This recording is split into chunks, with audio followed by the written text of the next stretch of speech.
Olá, querido IBBP, estamos de volta no nosso terceiro tempo da EBD Online, do nosso escolão, nesse tempo onde nós não podemos nos encontrar pessoalmente, mas estamos aqui estudando a Bíblia, continuando no nosso objetivo de aprofundar no tema que nós escolhemos, que é a igreja não para. A missão de Jesus não para. Aquilo que a igreja tem a fazer não para. Ela está em missão e nós continuamos aqui a ser instrumentalizados pelo Espírito Santo, pela sua palavra, para cumprirmos essa missão. Nós estamos estudando a partir do livro base, Abraçando o Mundo, Teologia de Implantação de Igrejas Relevantes para a Sociedade. Está aqui o livro, trouxe para os irmãos verem, se você quiser adquirir esse livro, é um livro que tem um conteúdo teológico, missional, muito bom, muito profundo, então você pode adquirir ele aí, você coloca o nome na internet aí e você vai achar links para adquirir esse livro. Então fica aqui a dica para você saber de onde nós estamos aqui norteando os nossos estudos. Nós já tivemos 2 aulas, se você acompanhou, você pode, se você ainda não viu, você pode ter acesso no YouTube da igreja, acompanhar as 2 aulas introdutórias ao tema, onde nós trouxemos algumas argumentações a partir do ponto de vista bíblico, do ponto de vista teológico, histórico, e agora a gente vai continuar esse tempo de estudo e com essa aula e as próximas aulas nós vamos aprofundar em 4 momentos onde a vida de Jesus revela essa missionalidade e ele passa esse bastão para a igreja também nesses 4 momentos onde a igreja precisa se desenvolver missionalmente, precisa adquirir aí, ferramentar-se para continuar caminhando dentro do plano de Deus para a sua existência, dentro do plano de Deus para aquilo que ele tem a fazer na nossa história, na história da humanidade, na história do homem. Hoje a gente vai falar sobre a igreja como uma testemunha. Então a igreja é a obra missionária de Deus no mundo. Ela está caminhando de acordo com a vontade de Deus, ela está caminhando de acordo com aquilo que Deus tem, com o seu plano, e aí Deus está no comando e nada mais para Deus é que a missão aconteça e que a glória dele se espalhe pelo mundo. Ele fez isso quando ele criou o homem e ele criou a mulher, e aí ali ele disse, olha, agora vocês através dos seus filhos vão espalhar minha glória, vão espalhar a minha glória pelo mundo. E ele continua com esse intento, nessa missão de espalhar a sua glória, de ser glorificado pela sua criação, de ser reconhecido como um único Deus, como um único Senhor. E o primeiro aprofundamento que nós vamos fazer dessa missão dentro desses aspectos é o aspecto do testemunho. E aí a primeira coisa que eu quero colocar para você, meu querido, é que Jesus, ele é alguém que veio para servir. Ele veio servir ao homem, ele veio se entregar em serviço, ele veio se entregar em amor à sua criação. E Jesus, ao se tornar homem no seu ministério, a primeira coisa que ele faz é servir as pessoas. Lá em Mateus 20, 28, ele diz o seguinte, como o filho do homem que não veio para ser servido, mas para servir e dar a sua vida em resgate de muitos. Quando Jesus serve, quando ele se entrega em serviço do homem, ele se entrega para que vidas possam ser resgatadas, para que vidas possam ser alcançadas. E aí Jesus vai dizer isso aos seus discípulos, que ele veio para servir, para estar à disposição do homem, para estar à disposição das necessidades do homem, para estar à disposição para que o homem se encontre com Deus através do seu serviço. Tanto que esse serviço, essa entrega, termina na cruz, quando ele faz esse serviço completo, essa entrega total. Ele morre na cruz para que os nossos pecados sejam perdoados, para que a gente tenha uma oportunidade de ser religado a Deus, agora de uma forma completa, uma aliança que é inquebrável. Então ele vem para servir a humanidade. Lucas 22, de 24 a 27, diz o seguinte, e aí nós vamos naquela dinâmica, meu irmão. Acompanhe com a sua Bíblia, esteja com a sua Bíblia aí do lado, e eu vou falando os textos bíblicos. A gente não consegue aqui ter uma dinâmica onde eu posso ir acompanhando essa leitura com o irmão, mas o irmão pode ir anotando os textos bíblicos e depois você ter uma leitura mais pausada, uma leitura mais complementar, e agora o irmão vai acompanhando comigo de uma forma mais rápida, de uma forma mais circular. E depois o irmão pode, então, ter mais um tempo de aprofundamento nesse sentido. Então, lá em Lucas 22, de 24 a 27, Jesus vai dizer o seguinte, suscitaram também entre si uma discussão sobre qual deles parecia ser o maior. Então, os discípulos estavam discutindo quem seria o maior ali daquele grupo com Jesus. E aí no verso 25 diz o seguinte, Jesus lhes disse, os reis dos povos dominam sobre eles, e os que exercem autoridade são chamados benfeitores, mas vós não sois assim. Pelo contrário, o maior entre vós seja como o menor, e aquele que dirige seja como o que serve. Pois qual é maior, quem está à mesa ou quem serve? Porventura não é quem está à mesa? Pois no meio de vós eu sou como quem serve. Jesus começa a colocar para os discípulos que o lugar daquele que está no mundo para apresentar a missão de Deus, para ser representante da missão de Deus, ele precisa servir. Ele precisa estar disposto a servir, não ser o primeiro, mas ser aquele que serve, não ser aquele que é beneficiado, mas ser aquele que beneficia. Para Jesus, o serviço é o negócio do seu coração, é aquilo que move ele. Esse traço de Jesus está implícito em todo o seu ministério, está ali de forma muito visível também, onde as pessoas vão observar que Jesus ele não tinha uma atitude de busca por ser servido, mas em todo momento ele olhava com compaixão as pessoas, ele olhava com compaixão os pecadores, ele chegou a chorar porque Jerusalém e as suas adjacências não queriam tê-lo como mestre, e ele dizia, olha, como eu queria trazer para perto como uma galinha que abraça os seus pintinhos e protege os seus pintinhos, e ele chora ali porque o seu coração é um coração cheio de compaixão, cheio de desejo de servir. E aí nós vamos ver em João no capítulo 13, quando Jesus se apresenta para os discípulos e vai ali lavar os pés dos discípulos, e Pedro se assusta dizendo, não, Jesus, você não pode lavar os meus pés, eu não sou digno disso. E Jesus diz para ele, se você não permitir que eu sirva a você, que eu lave os seus pés e que eu te ensine isso, você não tem parte comigo. Vamos ler o texto? Diz assim, João 13, de 1 a 11. Ora, antes da festa da Páscoa, sabendo Jesus que era chegada a sua hora de passar deste mundo para o Pai, tendo amado os seus que estavam no mundo, amou-os até o fim. Então nós vemos aí o amor de Cristo movendo em serviço à sua missão, em serviço às pessoas, em serviço à sua criação. Verso 2. Durante a ceia, tendo já o diabo posto no coração de Judas Iscariotes, filho de Simão, que traísse a Jesus, sabendo este que o Pai tudo confiara às suas mãos e que ele viera de Deus e voltava para Deus, ele levantou-se da ceia, tirou sua vestimenta de cima e, tomando uma toalha, cingiu-se com ela. Depois deitou água na bacia e passou a lavar os pés dos discípulos e a enxugar-lhes com a toalha com que estava cingido. Aproximou-se, pois, Simão Pedro. Nós sabemos que Simão ele era bem... ele tinha um pavio curto e ele sempre chegava para Jesus e falava, Jesus, espera aí, como é que isso está funcionando?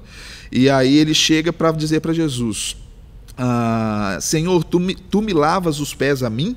Respondeu-lhe Jesus, o que eu faço não sabes agora, compreenderás depois. E disse-lhe Pedro, nunca me lavará os pés. Respondeu então Jesus, se eu não te lavar, não tens parte comigo. Então Pedro lhe pediu, Senhor, não somente os pés, mas também as mãos e a cabeça. Então Pedro disse, Senhor, se tem que ser lavado pelo Senhor para ter parte contigo, então não seja só os pés, que seja tudo. Que o Senhor me lave então por inteiro. E Jesus vai dizer para ele no verso 10, quem já se banhou não necessita de lavar senão os pés. Quanto ao mais, está todo limpo. Ora, vós estáis limpo, mas não todos, pois ele sabia quem era o traidor. Foi por isso que disse, nem todos estáis limpos. Jesus sabia do coração dos discípulos, sabia da intenção de Judas, sabia também da intenção do coração de Pedro, que depois nós vamos ver como Pedro vai ser moldado ainda na sua intenção para com a missão, como Jesus vai trazer ele para a realidade da missão e como ele precisa realmente ter um coração de servo para apacentar suas ovelhas, mas aqui ele apresenta para os discípulos aquilo que ele veio fazer ao mundo. Olha, eu vim para servir, eu vim para lavar os pés daqueles discípulos que andando pelas regiões da Judéia, com certeza teriam pisado em excrementos de animais, teriam pisado em terra, teriam pisado em lixos, mas quando se chegava nas casas, o costume era que eles lavassem os pés, eles tivessem essa higiene dos pés para poderem ali ter as suas refeições. E Jesus então faz isso, ele limpa os pés dos seus discípulos dizendo, eu vim para servir, eu vim para que vocês tenham em mim um exemplo de servo, um exemplo daquele que se entrega para a missão em serviço, em amor. Jesus também, lá em Filipenses, no capítulo 2, de 5 a 11, Paulo vai descrevê-lo como um servo. Paulo vai dizer ali como Jesus veio para servir. Ele vai dar testemunho daquilo que Jesus veio fazer. E a gente pode ver isso a partir do verso 5, quando Paulo vai escrever, então, a igreja de Filipos. Ele vai relatar a respeito de Jesus o seguinte, tende em vós o mesmo sentimento que houve também em Cristo Jesus. Então pensem também como Jesus, ajam como Jesus, que os seus pensamentos levem as suas ações como Cristo também agiu. E aí no verso 6 ele continua: pois ele, Jesus, subsistindo em forma de Deus, ele não julgou como usurpação ser igual a Deus. Antes, a si mesmo, ele se esvaziou, ele tirou-se daquele lugar de soberania, ele se esvazia, e ele assume a forma de servo, ele assume a forma de homem. Ele vem, ele se encarna, e ele assume essa forma de quem serve, tornando-se em semelhança de homens, e reconhecido em figura humana. A si mesmo se humilhou, tornando-se obediente até a morte e morte de cruz. Pelo que também Deus o exaltou sobremaneira, e lhe deu o nome que está acima de todo nome, para que ao nome de Jesus se dobre todo o joelho nos céus, na terra e debaixo da terra, e toda a língua confesse que Jesus Cristo é o Senhor, para a glória de Deus Pai. Então, para a glória de Deus, Jesus veio, se fez servo, se tornou humilde, assumiu forma humana, semelhante aos homens, se humilhou, tornando-se obediente. Em obediência, ele fez isso para que a missão continuasse, para que a missão que Deus tinha, para que a missão que Deus tem não parasse e continuasse a ser executada até que chegue até os dias de hoje, onde nós continuamos essa missão de também servir. Por isso nós pegamos o bastão de Jesus através do Espírito Santo que nos impulsiona. Eu falei muito sobre isso nas últimas aulas, que nos dá toda a condição de continuarmos essa missão. Então a missão de servir também está nas mãos da igreja a partir do momento que ela se torna representante dessa encarnação no mundo, da vontade de Deus, da missão de Deus. É o serviço, o ato de amor que ajuda a diminuir a distância. Sem o serviço, sem o se entregar para o outro, não funciona. Não tem como você expressar o Evangelho se você não estiver disposto a demonstrar o Evangelho em amor. Consequentemente, o ato de Jesus postula um exemplo para os seus discípulos, exigindo o mesmo deles. Então Jesus vai ensinar: como eu sirvo, vocês também precisam servir. E esse exemplo chega para nós até hoje, nós que somos a igreja. Voltando a João no capítulo 13, a partir do verso 12, depois do acontecido com Pedro e Jesus tendo lavado os pés dos seus discípulos, ele vai falar para os discípulos o seguinte: compreendes o que vos fiz? Vocês entenderam o que eu acabei de fazer aqui? Vocês tiveram ciência, vocês tomaram ali a consciência do que aconteceu aqui?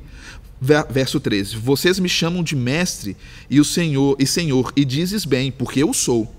Ora, se eu, sendo Senhor e mestre, vos lavei os pés, também vós deveis lavar os pés uns dos outros. Porque eu vos dei o exemplo, para que como eu vos fiz, façais vós também. Verso 16: em verdade, eu digo para vocês, olha, prestem atenção, ele dá ênfase, olha, isso é uma verdade, eu estou dizendo isso para vocês: o servo não é maior do que o seu senhor, nem o enviado maior do que aquele que o enviou. Ora, se sabeis essas coisas, vocês são felizes, vocês são completos, são bem-aventurados, se vocês praticarem essas coisas. Então o Jesus que veio para servir, nos dá o bastão para que continuemos a servir. E ele só não fala, mas ele age em exemplo para nós, para que nós também venhamos a seguir o seu exemplo, servindo uns aos outros, servindo em missão. Muito bem, queridos. A igreja do Novo Testamento, a igreja inicial, então ela toma esse ensinamento e ela passa a ser uma igreja que, quando você vai ler ali o início de Atos, é uma igreja que serve, é uma igreja que também traz esse postulado de uma forma muito proeminente. Ela quer servir, ela quer estar disposta a dividir suas coisas e, naquela comunidade de amor, servir uns aos outros. Ela realiza essa missão que Jesus nos entregou. E aí fica uma primeira reflexão: nós temos sido uma igreja que serve, uma igreja que está disponível para servir, que está disponível para lavar os pés uns dos outros, para em humildade se colocar em favor um dos outros. Temas profundos, meus queridos, que independem de estarmos dentro dos nossos lares, impedidos por um vírus ou impedidos de continuarmos a viver e fazer a vontade de Deus. Nós estamos aptos pelo Espírito Santo a servir uns aos outros, e nós não podemos nos esquecer do exemplo que Jesus deixou para nós, que Deus nos ensinou através do Cristo, através de Jesus, o seu Filho, que se humilhou e veio para ser aqui um exemplo fiel de serviço, de amor, de compaixão, de derramar do amor de Deus uns para com os outros. Então nós precisamos agora ser uma igreja que serve. Falei de Jesus, o Jesus que serve, e agora entramos então num novo momento, um novo entendimento. A igreja precisa ser uma igreja que serve. E aí quero colocar três situações para pensarmos a respeito dessa igreja que serve. A primeira situação é que a igreja precisa mostrar, transmitir, demonstrar de forma clara esse serviço. Ao amar o próximo, ao se interessar pela vida do próximo, isso precisa ser intencional do coração e demonstrar isso de uma forma muito clara.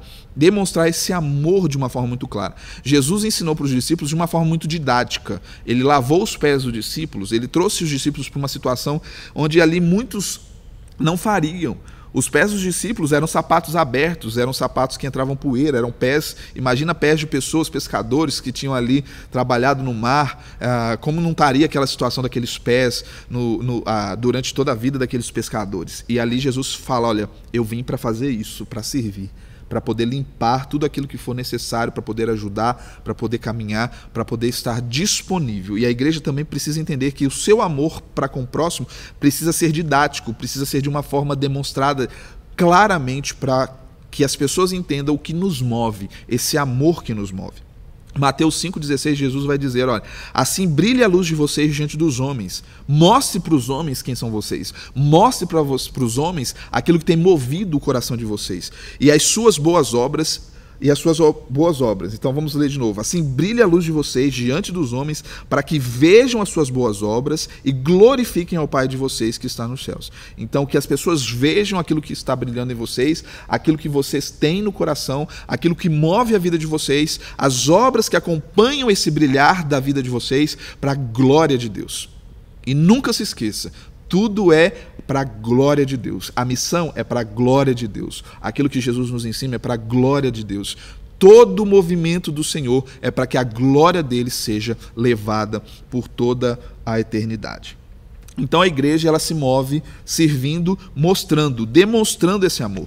Lucas 6, 35 a 36 vai dizer o seguinte: amai, porém, os vossos inimigos, fazei o bem e emprestai sem esperar nenhuma paga. Será grande o vosso galardão e sereis filhos do Altíssimo, pois ele é benigno até para com os ingratos e maus. Sede misericordiosos, como também misericordioso é o vosso Pai. Então, às vezes a gente acha que o escopo de se amar ao próximo, o registro de se amar ao próximo é só em situações muito boas, né?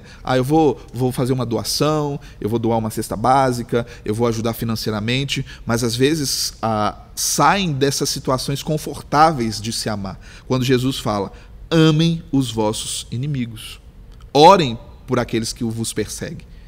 A gente demonstra o amor e serve ao mundo não só através de situações confortáveis, mas também quando Deus nos tira da nossa confortabilidade, quando Ele nos tira da nossa área de confortabilidade e fala, olha, isso deve ser espalhado de toda forma. As pessoas precisam ver que vocês estão disponíveis como igreja a cumprir o meu ir, a cumprir esse enviar de missional de todas as formas. Por isso nós precisamos demonstrar isso de todas as formas. Muito bem, em Tito, no capítulo 2, de 7 a 8, Paulo vai dizer para o seu discípulo algo muito interessante sobre essa igreja que demonstra, que mostra que serve, que demonstra e que mostra esse amor. Ele vai dizer o seguinte: torna-te, Tito, pessoalmente você padrão de boas obras, onde essa palavra padrão quer dizer um molde. Você vai ser um molde para que outras pessoas também passem a acessar essa vida de boas obras, essa vida de serviço. E ele vai dizer, no ensino, faz com que as pessoas vejam a sua integridade, a sua reverência, a sua linguagem sadia, ser irrepreensível, para que todos aqueles que são adversários ou que possam se levantar contra você sejam envergonhados, não tendo indignidade nenhuma que dizer a vosso respeito. Então a igreja é chamada a mostrar, a ser esse molde de boas obras, para que as outras pessoas vejam isso em nós e possam também acessar, querer, desejar, viver esse novo padrão de vida, essa nova proposta de vida traga por Cristo Jesus, onde o coração aliançado com Ele, aliançado com o Evangelho, passa ali a ter uma vida voltada para servir o outro. Muito bem, queridos. Em Pedro, 1 Pedro 2, 11 a 12, diz o seguinte: amados, eu exorto a vocês. Então o apóstolo vai dizer: eu exorto vocês, como peregrinos e forasteiros que vocês são, a vos absterdes das paixões carnais que fazem guerra contra a alma, mantendo exemplar o vosso procedimento no meio dos gentios, para que naquilo que falam contra vós outros, como de malfeitores, observando vocês nas vossas boas obras, glorifiquem a Deus no dia da salvação. Então Pedro está dizendo, olha, que vocês também tenham aí um comportamento que as pessoas olhem para vocês e falem, uau, que tem aquele povo, como eles se movem de uma forma diferente, como eles vivem de uma forma diferente, eles têm uma visão de vida diferente, eles se comportam de uma forma diferente, e que isso seja visto, que esse servir ao mundo também, que é um item dessa nova vida, também seja observado por essas pessoas e Deus seja sempre glorificado no dia da visitação. O segundo ponto que quero falar sobre a igreja que serve, essa igreja que está com o bastão na mão, entregue por Cristo para servir ao mundo, é uma igreja que vai glorificar a Deus por meio desse serviço. Ela vai mostrar ao mundo esse serviço, ela vai ser pontual em mostrar ao mundo, mas ela vai glorificar também a Deus por meio desse serviço ao mundo. Ela vai demonstrar a glória de Deus por aquilo que ela está fazendo. A gente viu que Pedro já falou, olha, vivam de maneira exemplar. Mas Tiago também, no capítulo 2, vai nos dizer algo muito interessante, que a vida com Deus, essa nova vida, esse movimento missional, essa vida gerada pelo Evangelho, pelo desejo de demonstrar o amor pelas pessoas, ela vai ser também uma vida que não fica só no falar, mas ela também é transformada num movimento vívido, algo realmente que contempla a fala, as obras são visíveis, a intenção de fazer, o desejo de fazer acontecer também é muito visível. Então isso traz glória a Deus, demonstrando realmente uma vida transformada, uma vida onde o coração foi renovado pela expectativa da glória de Deus, pela expectativa desse movimento de Deus através de nós. E aí ele vai dizer assim, do verso 14 ao 17, Tiago 2, capítulo 2. Meus irmãos, qual é o proveito se alguém disser que tem fé, mas não tiver obras? Eu tenho fé, eu creio, eu sei que Jesus é o Senhor da minha vida. E aí, qual que é o resultado disso? E aí ele continua dizendo, pode acaso semelhante fé salvá-lo? Se um irmão ou uma irmã estiver carecido de roupa ou necessitado de alimento cotidiano, e qualquer dentre vós lhe disser, ide em paz, aquecei-vos e fartai-vos, sem contudo lhes dar o necessário para o corpo, qual é o proveito disso? Assim também a fé, se não tiver obras, por si só é morta. Se você não tem um coração que serve, para que serve você? Se a igreja não tem um coração que demonstra a glória de Deus a partir da transformação genuína que ela tem, qual que é o papel da igreja então? Nós demonstramos a glória de Deus, aquilo que Ele fez em nós, o seu poder operoso na nossa vida, transformando a nossa expectativa, transformando o nosso jeito de enxergar as situações. E aí a nossa fé passa a ser uma fé operosa, as obras são abundantes, nós somos realmente agentes de um evangelho transformador, realmente servindo ao mundo. Por isso a nossa fé, ela vem carimbada com as obras. As obras sem a fé não adianta nada, porque não houve transformação, é apenas um bom intuito para com o outro. Mas uma fé onde Cristo nos transformou, onde Cristo gerou em nós transformação, ela vem embutida com consequências de obras sendo realizadas através de nós. E aí a palavra obra que Tiago vai utilizar aqui, ela tem a ver com uma intenção real de transformação. Algo realmente flui dessa fé, algo realmente acontece. Algo realmente vai ser gerado, uma ação vai ser gerada a partir dessa fé. Então Jesus faz isso em nós para que Deus seja glorificado por meio desse serviço nosso ao mundo. 1 Coríntios, Paulo vai dizer àquela igreja, no capítulo 10, a partir do verso 31, portanto, quer comais, quer bebais, ou façais qualquer outra coisa, quer você passe álcool gel na mão, quer você faça comida, quer você trabalhe home office, quer você tenha reunião no Zoom, quer você faça qualquer tipo de atitude, qualquer coisa que você desempenhe uma ação na sua vida.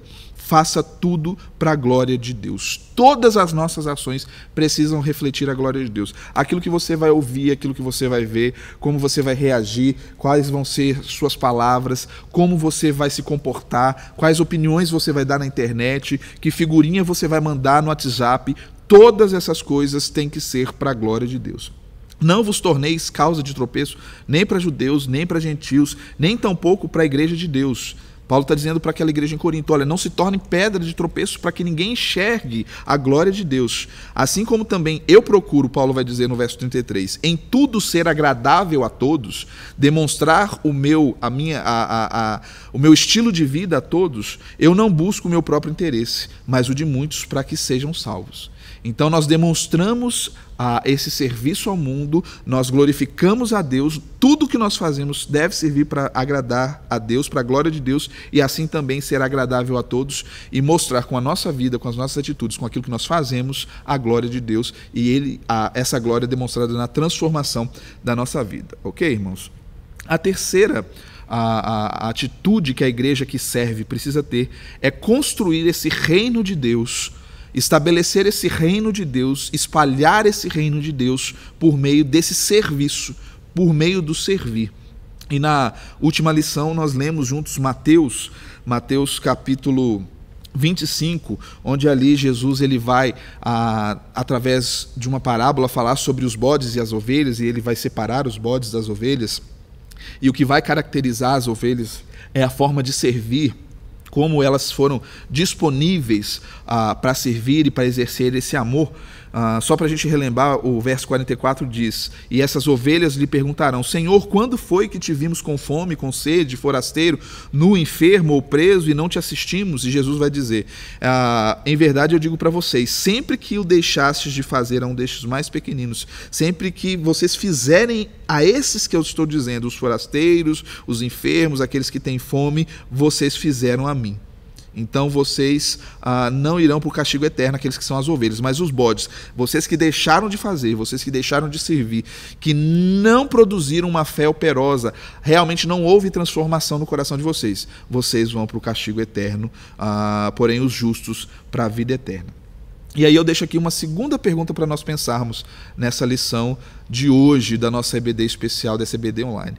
Você sabe identificar quando serve o mundo pelo reino de Deus? Você sabe identificar quando você está ali servindo em amor o próximo, quando você está servindo em amor aqueles que estão ao seu redor, quando você está construindo o reino de Deus através do seu serviço?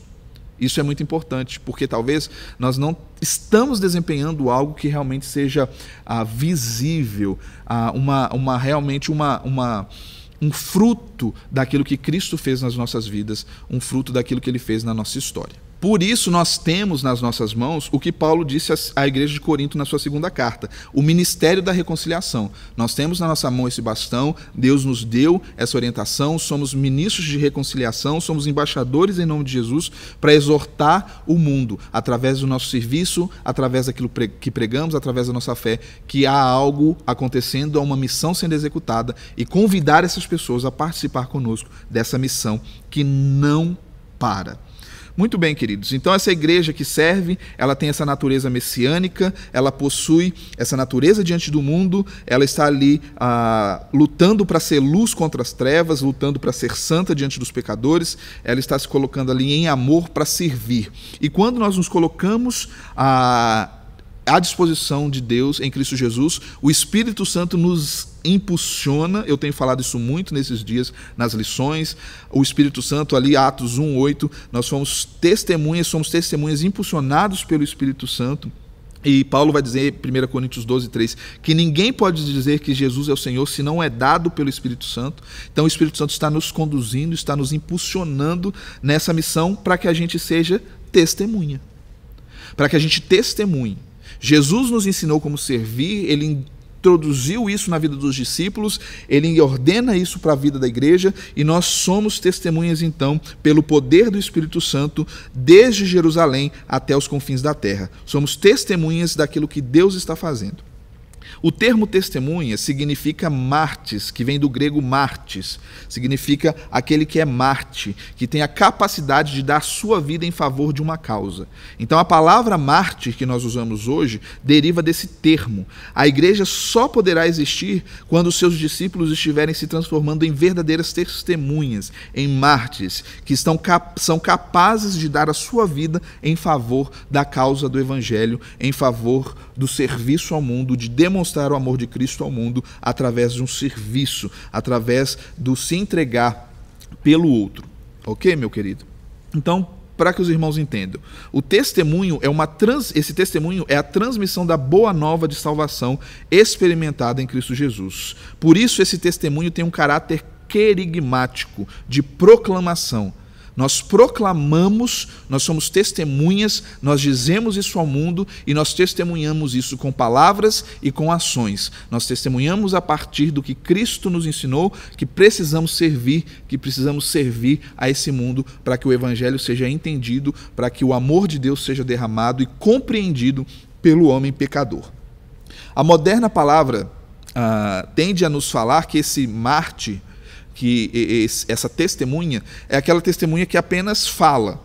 Então ele vai dar o seu testemunho a respeito de um caso que ele viu, ele vai dar o seu testemunho no tribunal, ele vai dar o seu testemunho para o diretor da escola, e aquilo vai ficar no campo da fala. Não, a palavra testemunha, quando nós somos impelidos em Atos 1:8 a sermos testemunhas, é não sermos testemunhas apenas da palavra, mas sermos testemunhos de vida. O nosso testemunho vai ser vívido, vai ser realmente um testemunho que as pessoas vão enxergar em nós aquilo que nós estamos dizendo, crer, acreditar, aquilo que nós estamos testemunhando, aquilo que tem gerado vida em nós. Ok, meus irmãos?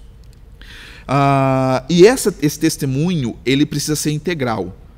É uma proclamação de atos de forma integral, em todas as áreas da nossa vida. Nós não dividimos na área da igreja eu dou testemunho, na área secular eu não dou testemunho. Não, isso é em todo momento. Em toda a integralidade da nossa vida há esse testemunho. Há uma frase muito interessante que era dita pelos anabatistas, que diz que os cristãos nunca podem ser considerados os silenciosos da terra. A igreja de Jesus nunca está calada. Ela sempre está falando a respeito da missão.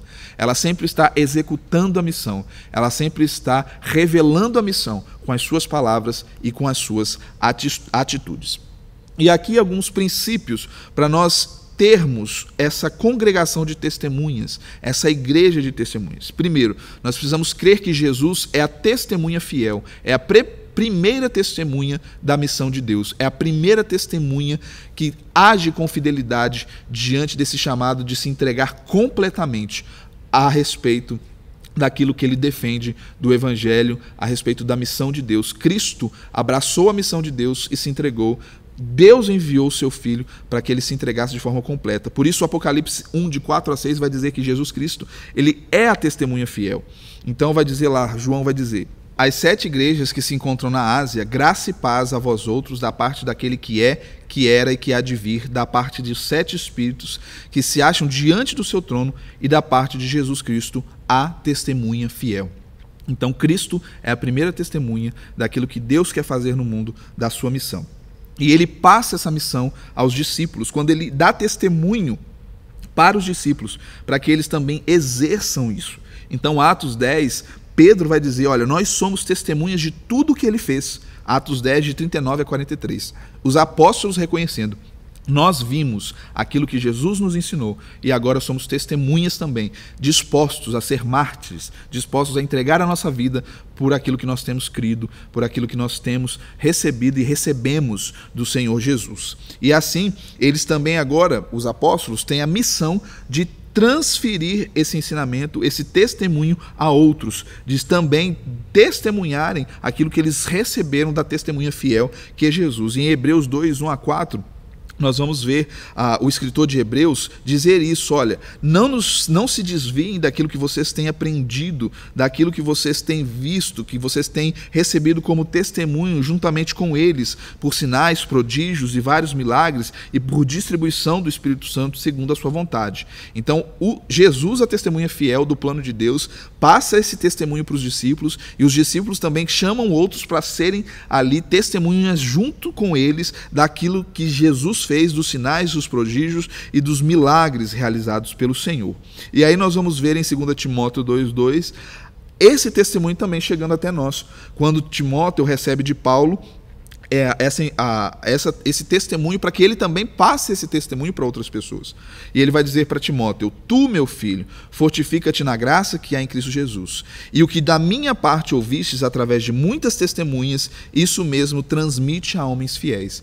Então, recebido de Cristo a testemunha fiel, aqueles que foram testemunhas de Cristo também chamam outros para serem testemunhas, para compreenderem aquilo que Deus está fazendo no mundo, e esses também recebem o chamado de transmitirem esse testemunho a outros, até que isso chegue a todo mundo, até os confins da terra, e chega até Barro Preto, chega até Belo Horizonte, chega a Minas Gerais, chega ao Brasil. Então esse testemunho se torna uma obrigação universal de todo cristão.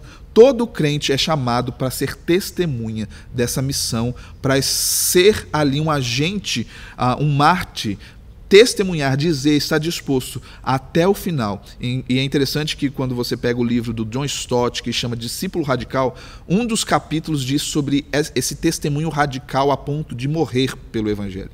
Porque a palavra mártir significa isso, você está disposto a morrer por aquilo que você acredita.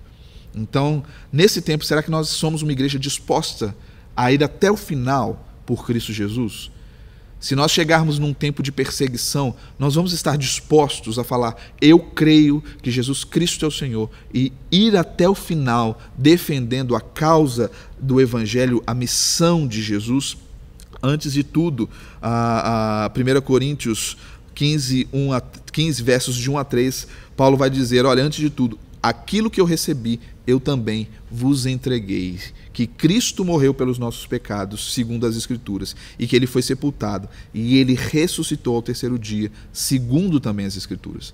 Então, aquele testemunho que Paulo recebeu, ele também transfere àquela igreja de Corinto, e passa a ser uma obrigação, não uma obrigação ruim, mas um chamado especial a todo crente, de transferir esse testemunho àqueles que também vão chegando, a outros que ainda não conhecem a Cristo Jesus. Somos uma congregação de testemunhas. Jesus serviu para que a igreja sirva, para que ela seja testemunha da missão.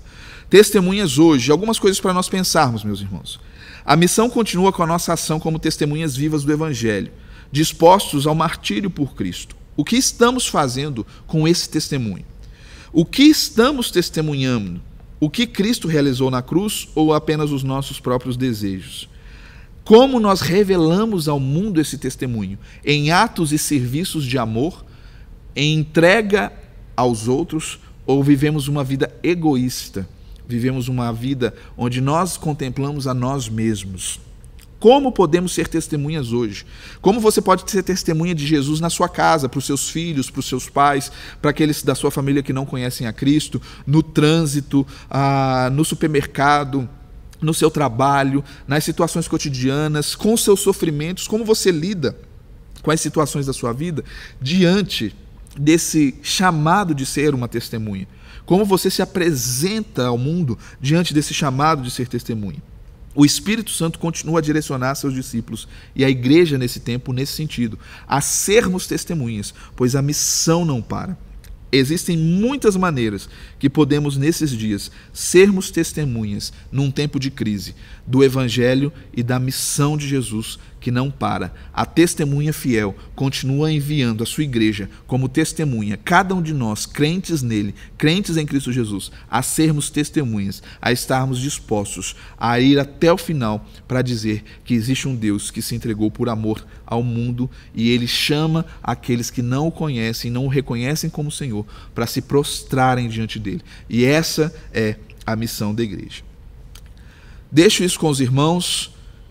Somos testemunhas, martiria, somos mártires chamados a esse testemunho. Na próxima semana vamos falar sobre diaconia, como a igreja vai servir de forma realmente intencional ao mundo, como ela vai exercer essa diaconia ao mundo. Convido você a estar conosco aqui na Igreja Batista do Barro Preto online, não a comunidade junta, porque ainda não podemos fazer isso, mas a estarmos juntos aqui no canal da igreja. Você pode assistir o culto daqui a pouco, participar, cultuar conosco e ter esse tempo ali e aproveitar tudo aquilo que Deus tem dado a nós. Deus te abençoe.